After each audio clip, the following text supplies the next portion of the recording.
మన ప్రభువైన యేసుక్రీస్తు నామమున అందరికీ ప్రైజ్ ది లార్డ్. నేను హెబ్రోను క్యాలెండర్ వాగ్దానము ఫిలిప్పీలకు రాసిన పత్రిక 3వ అధ్యాయము 3వ వచనము. ఎందుకనగా శరీరమును ఆస్వాదము చేసుకొనక దేవుని యొక్క ఆత్మ వలన ఆరాధించుచు క్రీస్తు యేసునందు అతిశయపడుచున్న మనమే సున్నతి ఆచరించువారము. పౌలు గారు సెలవిస్తున్నటువంటి మాటలు శరీరమును ఆస్వాదము చేసుకొనగా దేవుని ఆత్మ వలన ఆరాధించాలి అని సూటిగా చెబుతున్నటువంటి మాటలు. మనము ఆరాధిస్తూ ఉంటాము దేవుని మందిరానికి వచ్చి దేవుని మందిరములో ఆరాధిస్తూ ఉంటాము, దేవుని గణపరుస్తూ ఉంటాము, దేవుని పూజిస్తూ ఉంటాము. ఎలా ఆరాధన చేస్తూ ఉన్నామో అది మనకు అర్థం కావాలి. ఏ విధములో ఆరాధన చేస్తూ ఉన్నామో, ఎలాంటి స్థితితో ఆరాధన చేస్తూ ఉన్నామో, ఎలాంటి ప్రవర్తన కలిగినటువంటి వారముగా ఉండి ఆరాధన చేస్తూ ఉన్నామో మనము జ్ఞాపకము తెచ్చుకోవాలి. మనం ఎలాంటి తలంపులతో ఆరాధన చేస్తూ ఉన్నాము అనేది మనము ఆలోచన కలిగినటువంటి వారముగా ఉండాలి. శరీరంను ఆస్వాదము చేసుకునక అని అంటే శరీరంను ఆస్వాదము చేసుకుంటూ ఉన్నారు. ఇక్కడ మనము చూస్తే ఫిలిప్పీలకు రాసిన పత్రిక 3వ అధ్యాయము 1 నుంచి చూస్తే, మెట్టుకున్న సహోదరులారా ప్రభువునందు ఆనందించుడి. అదే సంగతులను మీకు రాయటం నాకు కష్టమైనది కాదు, మీకు అది క్షేమకరము. కుక్కల విషయము జాగ్రత్తగా ఉన్నది, దుష్టులైన పని వారి విషయమై జాగ్రత్తగా ఉన్నది, ఈ చేదినను ఆచరించే వారి విషయమై జాగ్రత్తగా ఉన్నది. వీరి గురించి జాగ్రత్తగా ఉన్నది. శరీరంలో ఆస్వాదము చేసుకొని ఉంటున్నటువంటి వారుగా ఉంటారు. వీరి గురించి జాగ్రత్త, దుష్టుల విషయమై జాగ్రత్త. వీరిని శరీరంలో ఆస్వాదము చేసుకొని ఆరాధిస్తున్నటువంటి వారుగా ఉంటారు. దేవుని గణపరుస్తున్నామని చెప్పుకుంటూ ఉంటారు, దేవుని మహిమపరుస్తూ ఉన్నామని చెప్పుకుంటూ ఉంటారు. కాబట్టి ఇక్కడ మనకు తెలుసు దేవుడు మనకు మనస్సాక్షిని ఇస్తూ వచ్చాడు. ఆ మనస్సాక్షి మనకు పని చేస్తూ ఉంటుంది. యేసేపు యొక్క జీవితంలో కూడా అన్నలు తనని ఎంతగానో బాధ పెడుతూ వచ్చారు. తద్వారాగా ఎంత బాధ పెడుతూ వచ్చారో యేసేపు యొక్క అన్నలు మనస్సాక్షి పనిచేస్తూ వచ్చింది. అలాగే మన జీవితంలో కూడా మనం ఎలాంటి ఆరాధన కలిగి ఉన్నామో పైకి సంఘములో చేరి అనేక మంది ఆరాధన చేస్తూ ఉంటాము. మన మనస్సాక్షి మనతో పనిచేస్తూ ఉంటుంది. నువ్వు ఎందుకు ఆరాధన చేస్తూ ఉన్నావు? నీ మనస్సాక్షి బాగోలేదు, అది అపవిత్రమైనటువంటిదిగా ఉన్నది, అది శరీరంలో ఆస్వాదం చేసుకుని ఉన్నది అని మన మనస్సాక్షి మనతో మాట్లాడుతూ ఉంటుంది. శరీరంలో ఆస్వాదము చేసుకునక దేవుని ఆత్మ వలన ఆరాధించే వరముగా ఉండాలి. యోహాను సువార్త 4వ అధ్యాయం 23-24 వచనంలో, యథార్థముగా ఆరాధించేవారు ఆత్మతో సత్యముతో ఆరాధిస్తారు. దేవుడు ఆత్మ కనుక ఆయనను ఆరాధించేవారు ఆత్మతో సత్యముతో ఆరాధిస్తారు, యథార్థముగా ఆరాధిస్తారు. శరీరంలో ఆస్వాదము చేసుకున్నటువంటి వారి హృదయం యథార్థముగా ఉంటుంది, వారి హృదయం నీతిగా ఉంటుంది, వారి ప్రవర్తన యథార్థముగా ఉంటుంది, వారి యొక్క భక్తిగా ఉంటుంది. వేషధారణ ఉండదు. వేషధారణ కలిగిన పెదవులతో, వేషధారణ కలిగిన హృదయముతో వారు ఆరాధన చేసేటువంటి వారుగా ఉండరు. యథార్థమైనటువంటి ఆరాధన కలిగినటువంటి వారుగా ఉంటారు. మత్తయి సువార్త 13వ అధ్యాయంలో మనం చూస్తే 15వ వచనంలో, వారి హృదయము క్రొవ్వినటువంటి దానితో ఉన్నది, వారు విన్నుబట్టుకు ఉంటారు కానీ గ్రహింపరు. ఇలాంటి ఆరాధన కలిగినటువంటి వారముగా ఉంటాము. దేవుని వాక్యం వినకుండా ఆరాధించేటువంటి వారముగా ఉంటాము. శరీరంలో ఆస్వాదం చేసుకొని ఆరాధించేటువంటి వారముగా ఉంటాము. దుష్టుని యొక్క తలంపులతో, సాతాను యొక్క తలంపులతో, అపవాది యొక్క తలంపులతో మనము అనుసరించి ఆస్వాదం చేసుకొని ఆరాధించేటువంటి వారముగా ఉంటాము. నేను పరిశుద్ధుని కనుక మీరు కూడా పరిశుద్ధులై ఉండాలి. మొదటి పేతురు రాసిన పత్రిక 1వ అధ్యాయం 14వ వచనంలో రాయబడుతూ వచ్చింది, హృదయ శుద్ధి గల వారు ధన్యులు, వారు దేవుని చూచెదరు. పరిశుద్ధత లేకుండా ప్రభువును చూడటము అసాధ్యము, ప్రభువును చూడలేము. ఏప్రిల్ రాసిన పత్రిక 12వ అధ్యాయంలో మనం చూస్తూ ఉంటాము. పరిశుద్ధత కలిగి ఉండాలి. శరీరంలో ఆస్వాదము చేసుకోకూడదు. గడిచిన వారమంతా మనం ఎలా పడితే అలాగా జీవిస్తూ ఉంటాం. శరీరం ఆస్వాదము చేసుకుంటూ ఉంటాం. శరీర కోరికలతో మనము జీవించేటువంటి వారముగా ఉంటాము. శరీర తలంపులతో జీవించేటువంటి వారముగా ఉంటాము. కానీ రోమపత్రికలో 6వ అధ్యాయంలో, మీ అవయవాల నీతి సాధనాలకై ఉపయోగించుకునుడి అని దేవుడు వాక్యము చదివిస్తూ ఉన్నది. మన అవయవాలన్నీ నీతి సాధనాలుగా ఉంటే ఆదివారము సంఘముతో చేరి సమాజంలో చేరి ఆరాధించగలుగుతాము. ధైర్యముగా సంతోషముతో ఆరాధించగలుగుతాము. గట్టిగా స్వరమెత్తి ఆరాధించగలుగుతాము. ఎప్పుడైతే మన శరీరము మనలో ఏలుబడి చేస్తూ ఉంటుందో మనం ఆరాధన చేయలేము, ప్రార్థన చేయలేము, సహవాసముల ముందుకు వెళ్ళలేము. ఇక్కడ మనం చూస్తే శరీరంను ఆస్వాదము చేసుకొనక దేవుని ఆత్మ వలన ఆరాధించేది కావాలి. ఆయన ఆత్మ కనుక మనము కూడా ఆత్మతో నింపబడుతూ రావాలి. రోమపత్రిక 8వ అధ్యాయం 14 వచనంలో ఎవరైతే దేవుని ఆత్మ చేత నడిపింపబడుతారో వారందరూ దేవుని కుమారులు.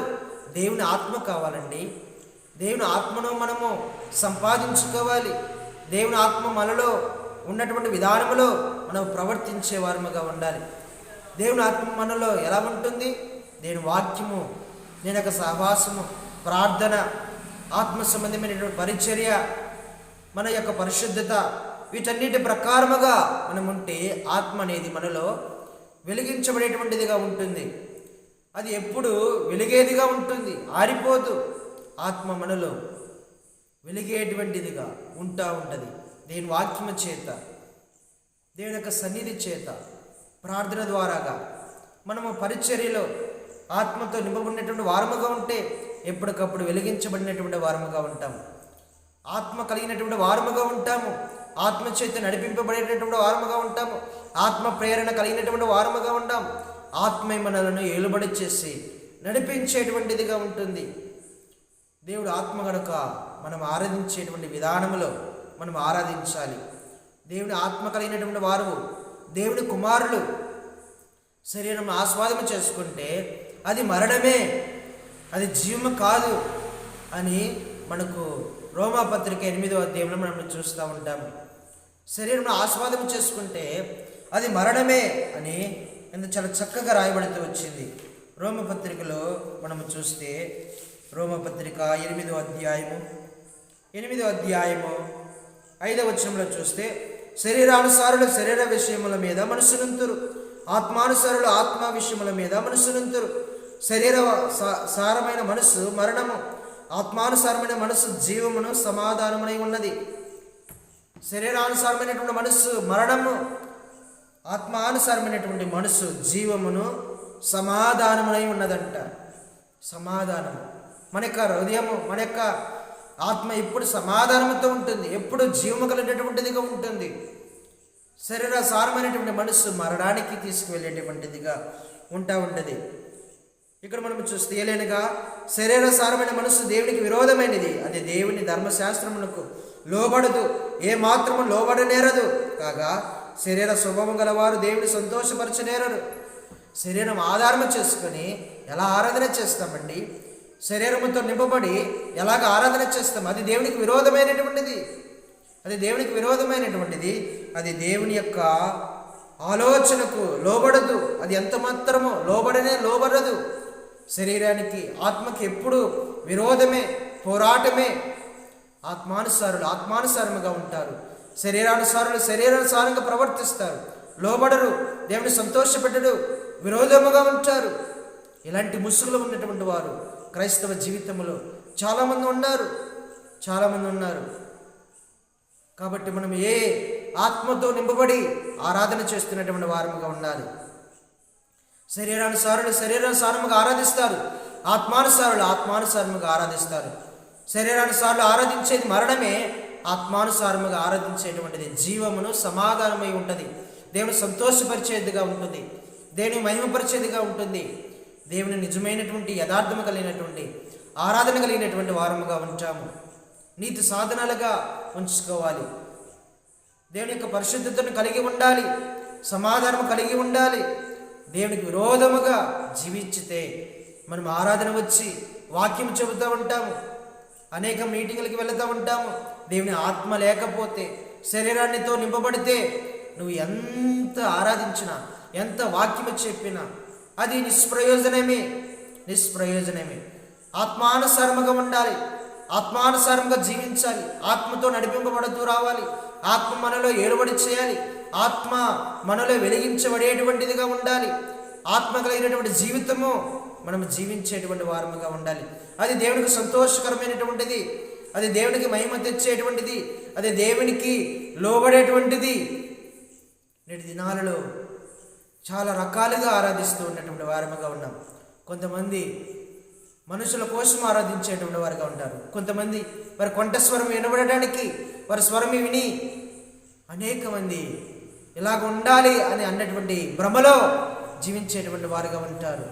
కొంతమంది శరీరంను నింపుకొని ఆరాధించేటువంటి వారుగా ఉంటారు. కొంతమంది వేషధారణ, పెదవులు, ఇలాగా రకరకాల ఆరాధన కలిగినటువంటి వారుగా ఉంటున్నారు. ఇక్కడ మనము చూస్తే ఈ ఉదయకాల సమయంలో మనము చూస్తే ఫిలిప్పీయులకు రాసిన పత్రిక 3:3 ఎందుకనగా శరీరం ఆస్వాదము చేసుకొనగా దేవుని యొక్క ఆత్మలను ఆరాధించచ్చు క్రీస్తు యేసునందున అతిశయపడుచున్నా. క్రీస్తు యేసునందున అతిశయము కలిగినటువంటి వరముగా ఉండాలి. సిలువ యందే నాకు అతిశయము, సమస్తము పెంటతో సమానముగా ఎంచుకుంటూ వచ్చాను. నా శరీరాన్ని పెంటతో సమానముగా ఎంచుకుంటూ వచ్చాను. ఈ శరీరముతో చేసేటువంటిది ఏదైనా సరే ఈ లోకంలో నాకు ఏదైనా పెంటతో సమానము అని అంటున్నటువంటి మాటలు మనకు తెలుసు. పౌలు గారు అలాంటి జీవితంతో జీవించట్లే, ఏదో ముసుగులో బ్రతుకుతూ ఉన్నాము. ధర్మశాస్త్రం అనే ముసుగులో బ్రతుకుతూ ఉన్నాము. వాక్యం అనే ముసుగు లేకుండా అనేక రకాలుగా జీవిస్తున్నటువంటి వారముగా ఉన్నాము. ఇది క్రైస్తవ జీవితము కాదండి. ఇది నిజమైనటువంటి ఆరాధన కాదు. ఇది నిజమైనటువంటి దేవుని తలంపులు, ఆలోచన విధానము కాదు. శరీరంను ఆస్వాదము చేసుకొనక శరీర కార్యములు, ఈర్ష్యలు, కపటములు, భేదములు, జారత్వము, విగ్రహారాధన, అల్లరితో కూడినటువంటి ఆటపాటలు, ఇవి మొత్తము ఆధారము చేసుకొని శరీరం ఆధారము చేసుకొని మనము ఆరాధన చేస్తూ ఉంటాము. పెదవుల ద్వారాగా ఆరాధన చేస్తూ ఉంటాము. ఇది నిజమైనటువంటి ఆరాధన కాదు. నిజమైనటువంటి ఆరాధన ఏదంటే ఆత్మ మూలముగా ఆరాధన చేయాలి. ఆత్మను నింపుకొని ఆరాధన చేయాలి. ఆత్మ వలన ఆరాధన చేయాలి. ప్రభుని యేసుక్రీస్తువును ఆరాధించేటువంటి వారు యథార్థమైనటువంటి ప్రవర్తన ఉండాలి. నీతి కలిగినటువంటి ప్రవర్తన ఉండాలి. నిజాయితీ కలిగినటువంటి ప్రవర్తన ఉండాలి. పరిశుద్ధత కలిగినటువంటి ప్రవర్తన ఉండాలి. అలాగ చేస్తున్నప్పుడు మనము ఆత్మ ద్వారాగా దేవుని ఆరాధించగలుగుతాము, దేవుని స్తుతించగలుగుతాము, దేవుని మహిమపరచగలుగుతాము, దేవుని సంతోషపరచగలుగుతాము. ఇది నిజమైనటువంటి ఆరాధన. అమ్మా, నీకు తెలిసిన దానిని ఆరాధిస్తూ ఉన్నావు. యోహాను సువార్త 4వ అధ్యాయంలో చాలా చక్కగా ఆమెతో చెబుతూ వచ్చాడు. నీకు అనుకున్నటువంటిది నిజమైనటువంటి ఆరాధన అనుకుంటూ ఉన్నావు. ఇది నిజమైనటువంటి ఆరాధన కాదు.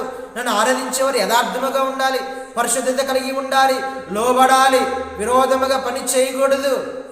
నేటి కాలంలో దేనికి విరోధముగా పని చేసుకుంటూ, దేవుని క్రియలకు విరోధంగా పని చేసుకుంటూ, దేవుని ఆత్మకు విరోధముగా పని చేసుకుంటూ, దేవుని తలంపులకు విరోధంగా పని చేసుకుంటూ, దేవుని పరిచర్యకు విరోధంగా పని చేసుకుంటూ, ఆరాధిస్తున్నామని చెప్పుకుంటూ పీటి రేగిపోయేటువంటి వారు చాలామంది లేకపోలేదు.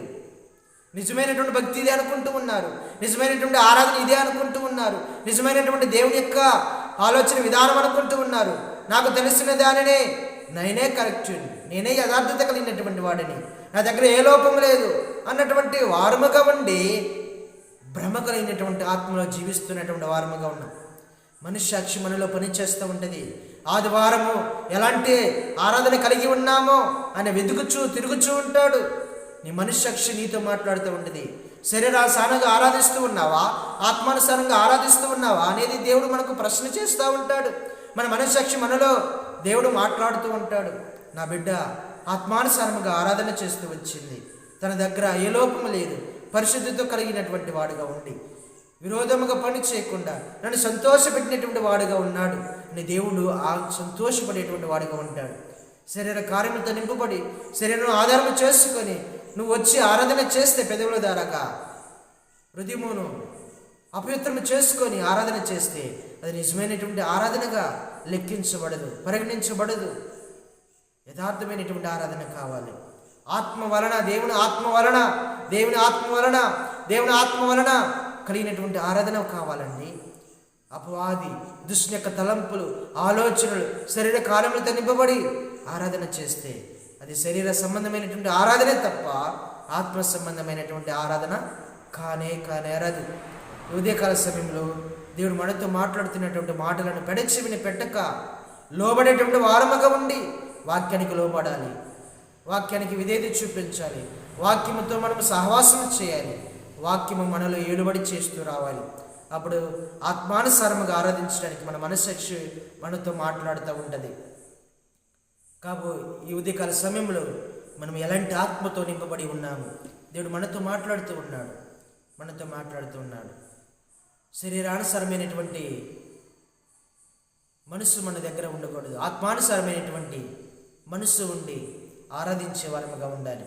ఇట్టి వాక్య భాగాలు మనలో పనిచేసి దేవుడు నడిపించును గాక. ప్రార్థన చేసుకున్నాం. పరిశుద్ధుడా, ప్రేమగల తండ్రి, మీ దయగల నామని బట్టి వందనాలయ్యా.